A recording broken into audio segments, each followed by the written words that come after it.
Good evening.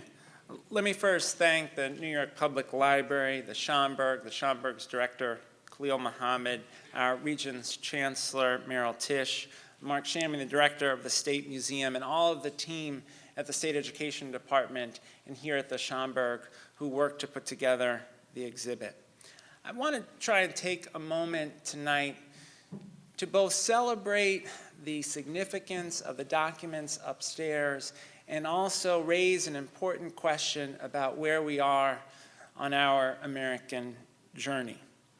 In the speech that Dr. King gave that is exhibited upstairs, he said importantly and simply, there is but one way to commemorate the Emancipation Proclamation, that is to make its declarations of freedom real.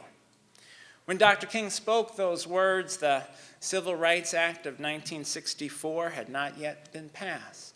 The Voting Rights Act of 1965 had not yet been passed. The notion that an African American could be elected president in 2008 was likely unimaginable. And so there is tremendous progress to look back on over the last 50 years, tremendous progress towards the vision of equality in the Declaration of Independence. And yet, there is still a journey left to travel. When we had the students from Thurgood Marshall Academy here yesterday and they were preparing to see the exhibit, I asked them to consider the question, have we yet fulfilled America's promise? Do we yet have a society in which there is true equality of opportunity? And I fear that the answer still is not yet, that there is still a distance to travel.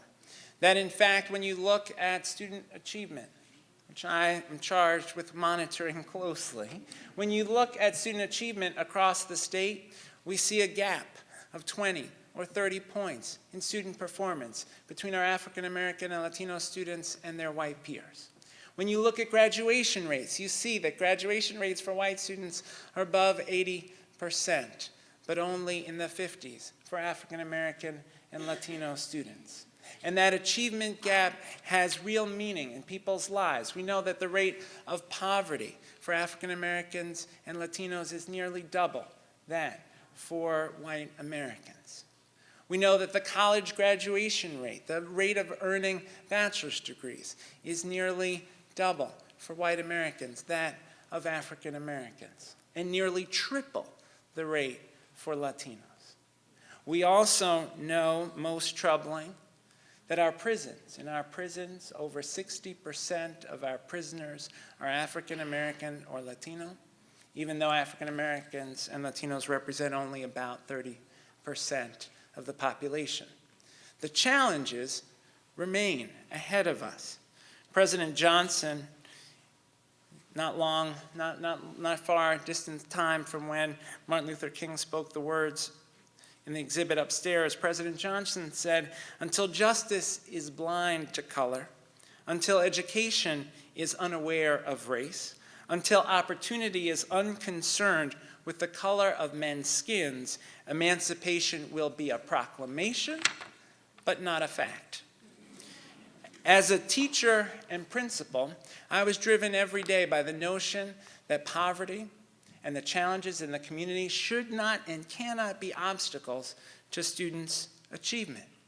But how do we fulfill this democratic promise? I believe education is our best route to fulfill our democratic promise. It is not to ignore the challenges posed by poverty or inadequate access to health care or substandard housing, but it is to say education is our best path to ensuring opportunity for all. The work we're doing at the Education Department on college and career-ready standards, on improving the training of teachers and principals, improving the evaluation and professional development of teachers and principals, is driven by the conviction that it will be in our schools that we advance the vision of democracy and the Declaration of Independence and the Gettysburg Address, and indeed the Emancipation Proclamation.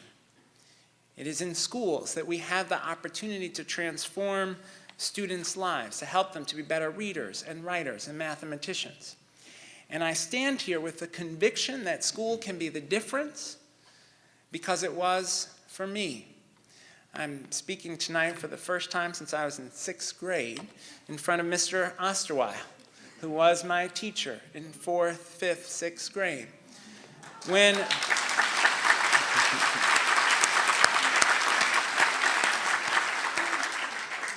In October of my 4th grade year, and I was 8 years old, and I was in Mr. Osterweil's class, my mother passed away.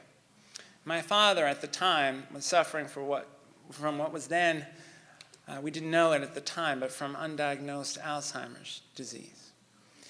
And that was a very difficult period. He passed away when I was 12. That was a very difficult period in my life. And the reason I'm standing here is because of Mr. Osterweil. Short and simple.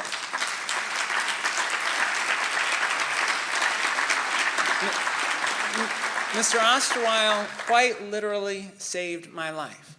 And he saved my life through school, through instruction.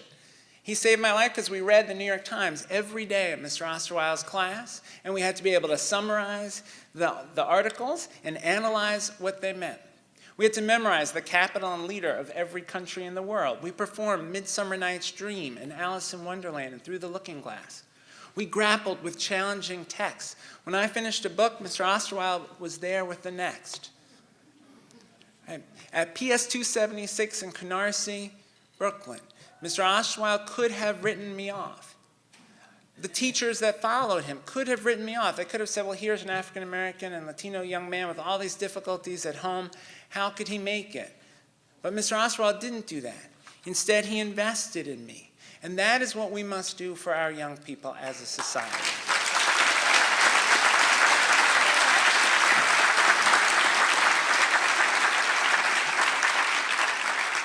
In the draft of Dr. King's speech upstairs, there's a line which I love, which is, we do not have as much time as the cautious and the patient try to give us.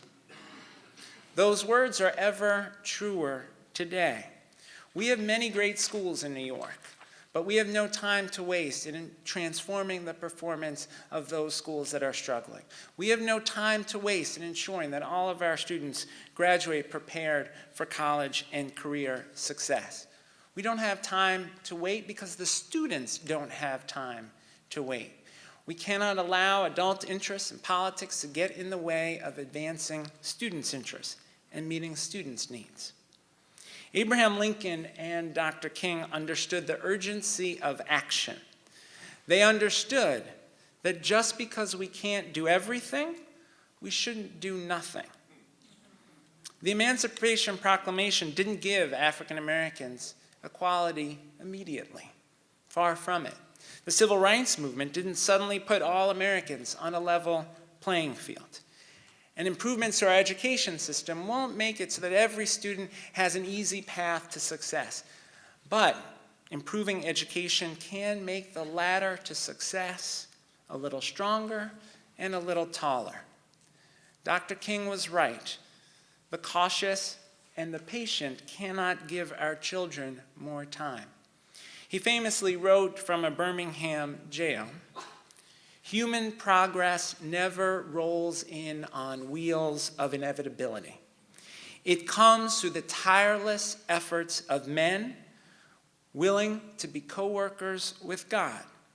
And without this hard work, time itself becomes an ally of the forces of social stagnation.